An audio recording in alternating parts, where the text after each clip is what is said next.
ಅಯೋಧ್ಯೆಯ ರಾಮ ಮಂದಿರದ ದೇಣಿಗೆನ ಲೂಟಿ ಆಗಿರೋದು ಇಡೀ ಪ್ರಪಂಚದ ರಾಮ ಭಕ್ತರಿಗೆ ಆಘಾತ ತಂದಿದೆ.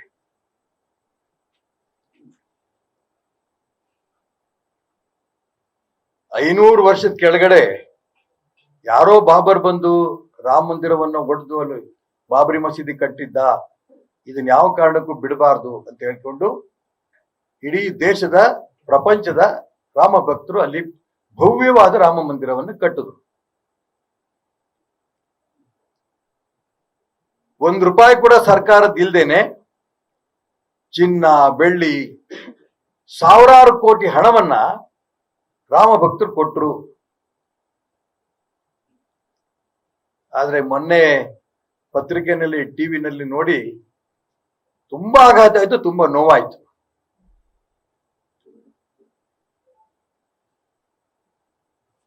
ಒಂದು, ಈ ಲೂಟಿಕೋರರು ಯಾರಿದ್ದಾರೆ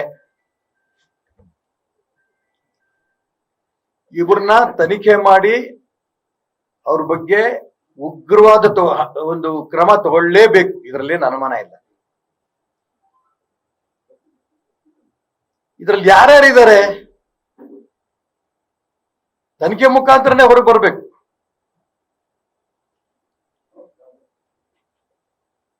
CCTV ಆ ಕ್ಯಾಮರಾವನ್ನ 6 ತಿಂಗಳು ಮುಂಚೆನೆ ಹಾಳು ಮಾಡಿ 200 ಬೆಳ್ಳಿ 1 ಕೆಜಿಯ ಇಟ್ಟಿಗೆಗಳು ನಾಪತ್ತೆ, ಬಂಗಾರ ನಾಪತ್ತೆ. ಇದು ಓದಕ್ಕೆ ಆಶ್ಚರ್ಯ ಆಗತ್ತೆ ಮತ್ತು ನೋವಾಗತ್ತೆ.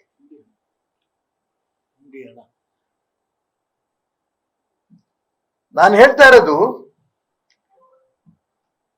ಇದನ್ನ ಕೇಂದ್ರ ಸರ್ಕಾರ ಹಗುರವಾಗಿ ತಗೊಂಡಿಲ್ಲ ಅಂತ ನಾನು ನಂಬಿದ್ದೇನೆ.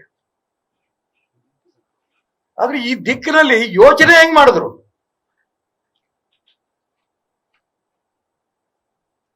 ರಾಮ ಮಂದಿರ ಕಟ್ಟಿರೋದು ಎಷ್ಟರ ಮಟ್ಟಿಗೆ ಇತಿಹಾಸವನ್ನು ಸೃಷ್ಟಿ ಮಾಡ್ತೋ, ಈ ಲೂಟಿನೂ ಕೂಡ ಇಡೀ ರಾಮ ಭಕ್ತರಿಗೆ ಒಂದು ಎಚ್ಚರಿಕೆ, ಸರ್ಕಾರಗಳಿಗೂ ಎಚ್ಚರಿಕೆ.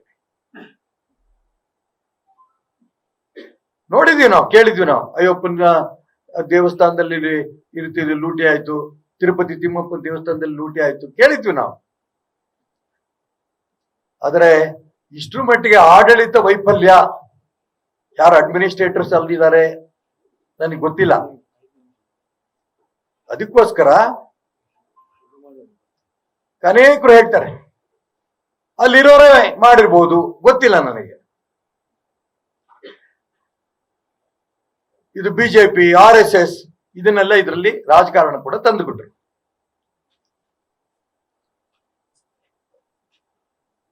ಯಾರು ರಾಮ ಮಂದಿರ ಬೇಡ ಅಂತ ಹೇಳ್ತಾ ಇದ್ರು ಅವರಂತೂ ಬಹಳ ಜೋರಾಗಿ ಕೂಗ್ತಾ ಇದ್ದಾರೆ. ಅಲ್ಲಿ ದೇವಸ್ಥಾನ ಯಾಕೆ ಕಟ್ಟಬೇಕು, ಆಸ್ಪತ್ರೆ ಕಟ್ಲಿ, ಶಾಲೆ ಕಟ್ಲಿ ಅಂತ ಹೇಳ್ತಿದ್ದವರು ಇವತ್ತು ಲೂಟಿ ಬಗ್ಗೆ ಅವ್ರ ಗಮನ ಹರಿಸ್ತಾ ಇರೋದು ತುಂಬಾ ಸಂತೋಷ. ಯಾರ್ಯಾರು ರಾಮನ ವಿರೋಧಿಗಳಿದ್ದರು ಅವರೂ ಕೂಡ ಇದನ್ನು ವಿರೋಧ ಮಾಡ್ತಿರೋದು ನಿಜಕ್ಕೂ ಸಂತೋಷವೇ. ನಾನು ಅದಕ್ಕೋಸ್ಕರ ಇದರಲ್ಲಿ ಯಾರ್ಯಾರು ಇದ್ದಾರೆ ಅವ್ರ ಬಗ್ಗೆ ಸೂಕ್ತ ಕ್ರಮ ಆದಷ್ಟು ಬೇಗ ತಗೋಬೇಕು. ಇಲ್ಲ ಅಂದ್ರೆ ಆ ಪುಣ್ಯಕ್ಷೇತ್ರದ ಬಗ್ಗೆ ಇರೋಂತ ಗೌರವನ್ನ ತೆಗೆಯಂತ ಪ್ರಯತ್ನ ಅಂತ ಅನ್ಸುತ್ತೆ ನನಗೆ. ಇದ್ರ ಬಗ್ಗೆ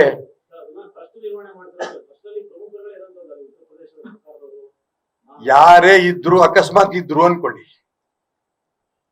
ಒಂದು ಕುಟುಂಬದಲ್ಲಿ 10 ಫ್ಯಾಮಿಲಿ ಇರುತ್ತೆ. ಯಾವನೊಬ್ಬ ಕಳ್ತನ ಮಾಡಿರ್ತಾನೆ, ಇಡೀ ಕುಟುಂಬವೇ ಕಳ್ತನ ಮಾಡಿದೆ ಅಂತ ಹೇಳಕ್ಕಾಗತ್ತಾ? RSS ಬಿಜೆಪಿ ಇದನ್ನೆಲ್ಲ ತರ್ತಾ ಇದಾರಲ್ಲ, ನಾನು ಅವ್ರಿಗೆ ಕೇಳಕ್ಕೆ ಇಷ್ಟಪಡ್ತೇನೆ. ಅವರ ದೇಶಭಕ್ತಿ ಬಗ್ಗೆ, ಧರ್ಮ ಭಕ್ತಿ ಬಗ್ಗೆ, ಶ್ರೀರಾಮಚಂದ್ರನ ಬಗ್ಗೆ ಭಕ್ತಿ ಬಗ್ಗೆ ಯಾರು ಅನುಮಾನ ಮಾಡಂತ ಪ್ರಶ್ನೆ ಇಲ್ಲ. ನೀವೇ ಹೇಳ್ದಂಗೆ ಅಕಸ್ಮಾತ್ ಯಾರೊಬ್ರು ಇದ್ರೆ, ಗೊತ್ತಿಲ್ಲ ನನಗೆ, RSS ನಲ್ಲೋ ಬಿಜೆಪಿ ಇದ್ದವ್ರು ಯಾರೋ ಮಾಡ್ಬಿಟ್ಟಿದ್ದಾರೆ ಅಂತ ನೀವು ಹೇಳ್ತಾರೆ ಇದ್ರೆ ಅವ್ರಿಗೆ ಕ್ರಮ ತಗೋಬೇಕು. ಅದನ್ನು ಸಮರ್ಥನೆ ನಾನು ಮಾಡಕ್ಕೆ ಇಷ್ಟಪಡಲ್ಲ. ಅದಕ್ಕೋಸ್ಕರ ಹೇಳಿದೆ, ಒಂದು ದೊಡ್ಡ ಕುಟುಂಬದಲ್ಲಿ ಯಾವನೊಬ್ಬ ಕಳ್ತನ ಮಾಡಿದಂದ್ರೆ ಇಡೀ ಕುಟುಂಬಕ್ಕೆ, RSSಗೆ, ಬಿಜೆಪಿಗೆ ರಾಮನ ಬಗ್ಗೆ ಇರುವಂತ ಭಕ್ತಿ ಶ್ರದ್ಧೆ ಕಡಿಮೆ ಆಗಕ್ಕೆ ಸಾಧ್ಯ ಇಲ್ಲ.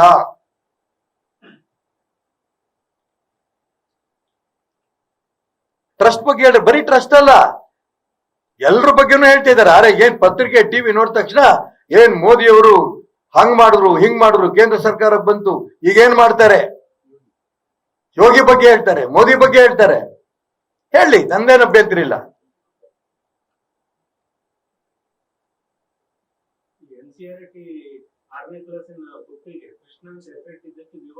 ಅಲ್ಲ ಬಂದ ಇದು ಮುಗಿಸ್ತೀನಿ. ಆ ತಾಯಿ ಸೀತೆ ಬಗ್ಗೆನೇ ಅನುಮಾನ ಮಾಡಿದ್ರು. ನಾನು ಅದಕ್ಕೋಸ್ಕರ ಹೇಳ್ತಾ ಇದ್ದೀನಿ, ಇದು ರಾಮ ಮಂದಿರವ ಇತಿಹಾಸ ಸೃಷ್ಟಿ ಮಾಡಿದ ಎಷ್ಟರ ಮಟ್ಟಿಗೆ ಸತ್ಯವೋ ಅಷ್ಟೇ ಯಾವ ಕಾರಣಕ್ಕೂ ಕೂಡ ಯಾವ ದುಷ್ಟರಿದ್ದಾರೆ, ಯಾರು ದ್ರೋಹಿಗಳಿದ್ದಾರೆ, ಲೂಟಿಕೋರರಿದ್ದಾರೆ, ಅವ್ರನ್ನ ಅರೆಸ್ಟ್ ಮಾಡಬೇಕು, ಅವ್ರ ಬಗ್ಗೆ ಕ್ರಮ ತಗೋಬೇಕು. ಎಷ್ಟು ಮಟ್ಟಿಗೆ ಮಾತಾಡ್ತೀರಾ? ಒಬ್ಬ ಮುಸಲ್ಮಾನ್ ಕೂಡ ಇದರಲ್ಲಿ ಇಲ್ಲ. ಹಣ ಬೇಡ ಮುಸಲ್ಮಾನ್ ಲೂಟಿ ಮಾಡೋರಿಗೆ, ಉಗ್ರಗಾಮಿಗಳಿಗೆ. ದೇವಸ್ಥಾನವನ್ನೇ ಬ್ಲಾಸ್ಟ್ ಮಾಡಬೇಕು, ಅಯೋಧ್ಯೆ ರಾಮ ಮಂದಿರ ಬ್ಲಾಸ್ಟ್ ಮಾಡಬೇಕು ಅಂತ ಪ್ರಯತ್ನ ಮಾಡಿ ಸಿಕ್ಲಿಲ್ವಾ? ಉತ್ತರ ಪ್ರದೇಶದ ಒಂದು ದಾವಣಗೆರೆ ಬಂದು ಇಲ್ಲಿ ಅರೆಸ್ಟ್ ಮಾಡಿದ್ರು. ಅಂತ ದೇಶದ್ರೋಹಿ ಉಗ್ರಗಾಮಿ ಮುಸಲ್ಮಾನರ ಬಗ್ಗೆ ಎಚ್ಚರಿಕೆಯಿಂದ ಇದ್ದೇ ಇದೆ ಸರ್ಕಾರ, ಅದ್ರಾಗೇನು ಅನುಮಾನ ಇಲ್ಲ. ಅವ್ರ ಉದ್ದೇಶ ಅದು. ಅದನ್ನ ಇಡೀ ರಾಮ್ ಭಕ್ತರು ಗಮನಿಸ್ಬೇಕು. ಮಾಡ್ಲಿ, ಯಾರ ಟೀಕೆ ಮಾಡ್ತಾರೋ ಟೀಕೆ ಮಾಡ್ಲಿ. ಲೂಟಿ ಆಗಿರೋದು ಹೌದಾಗಿರ್ಬೇಕಾದ್ರೆ ಇದನ್ನ ಆ ಟೀಕೆಕಾರರಿಗೆ ಉತ್ತರ ಕೊಡ್ಬೇಕಾದ್ರೆ ಕೇಂದ್ರ ಸರ್ಕಾರ ಯಾರು ಇದು ಲೂಟಿ ಮಾಡಿದಾರೋ ಅವ್ರ ಬಗ್ಗೆ ಸೂಕ್ತ ಕ್ರಮ ತಗೊಳ್ಳೇಬೇಕು.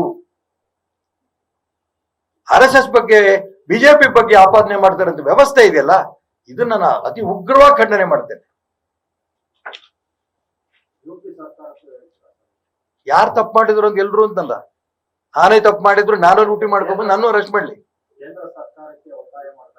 ಹೌದಪ್ಪ, ಕೇಂದ್ರ ಸರ್ಕಾರ ರಾಜ್ಯ ಸರ್ಕಾರಗಳನ್ನ ಬಳಸ್ಕೊಳ್ಳುತ್ತೆ ಆ ತನಿಖೆ ಮಾಡೋದಕ್ಕೆ ಏನೇನ್ ಮಾಡ್ಬೇಕು. ಯಾಕಂದ್ರೆ ಸಣ್ಣದಲ್ಲ ಇದು, ಯಾವ್ದೋ ಒಂದು ಊರಿಂದ ಒಂದು ಜಿಲ್ಲೆದಲ್ಲ ಇದು. ಇಡೀ ಪ್ರಪಂಚ ಶ್ರೀರಾಮಚಂದ್ರನ ಅಯೋಧ್ಯೆ ರಾಮ ಮಂದಿರದ ಬಗ್ಗೆ ಬಹಳ ಸಂತೋಷ ಪಡ್ತಾ ಇರೋ ಸಂದರ್ಭದಲ್ಲಿ ಯಾವ್ದೋ ಜಿಲ್ಲೆಯೋ ರಾಜ್ಯಕ್ಕೂ ನಾನು ಸೀಮಿತ ಮಾಡಕ್ಕೆ ಇಷ್ಟಪಡಲ್ಲ. ಅದೇ ಕಾರಣಕ್ಕೆ ನಾನು ನರೇಂದ್ರ ಮೋದಿ ಅವರಿಗೆ ನಾನು ಪ್ರಾರ್ಥನೆ ಮಾಡ್ತೇನೆ. ಇನ್ನು ಮೊನ್ನೆ ಇದು ಮುಗಿತಾ, ನಿಮ್ಮೇನು ಪ್ರಶ್ನೆ?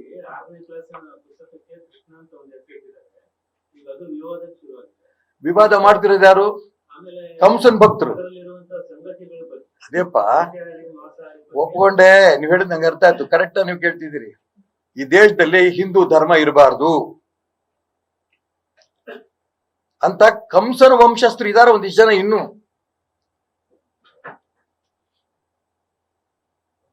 ಆ ಕಂಸನ ವಂಶಸ್ಥರಿಗೆ ಈ ದೇಶದ ಜನ ಯಾವುದೇ ಕಾರಣಕ್ಕೂ ಬೆಂಬಲ ಕೊಡಲ್ಲ. ಒಂದು ಘಟನೆ ಆಗ್ತಿರೋದು ಇಡೀ ದೇಶದ, ನಾನು ಹೇಳ್ದಲ್ಲ, ಕೋಟಿ ಕೋಟಿ ರಾಮ ಭಕ್ತರು ನೋವಾಗಿರೋಂಥ ಸಂದರ್ಭದಲ್ಲಿ ಇದನ್ನ ರಾಜಕೀಯವಾಗಿ ಬಳಸ್ಕೊಳ್ತಾ ಇರೋ ಪ್ರಯತ್ನ ಇದೆಯಲ್ಲ, ಇದನ್ನ ಅದಕ್ಕೋಸ್ಕರ ನಾನು ಒಪ್ಪಲ್ಲ ಅಂತ ಹೇಳಿದ್. ನಾನು ಇದ್ರಲ್ಲಿ ಇದ್ರ ಅವ್ರಿಗೂ ಕ್ರಮ ತಗೊಳ್ಳಿ. RSS ಬಿಜೆಪಿ ಯಾರೋ ಸಿಕ್ಬಿಟ್ರು ಅಂತ ಅನ್ಕೊಳ್ಳಿ, ನೋಡಿ ನಾವ್ ಹೇಳಿದ್ದ RSS ಸಿಕ್ಕ, ನಾನು ಹೇಳಿದ ಬಿಜೆಪಿ ಸಿಕ್ಕ.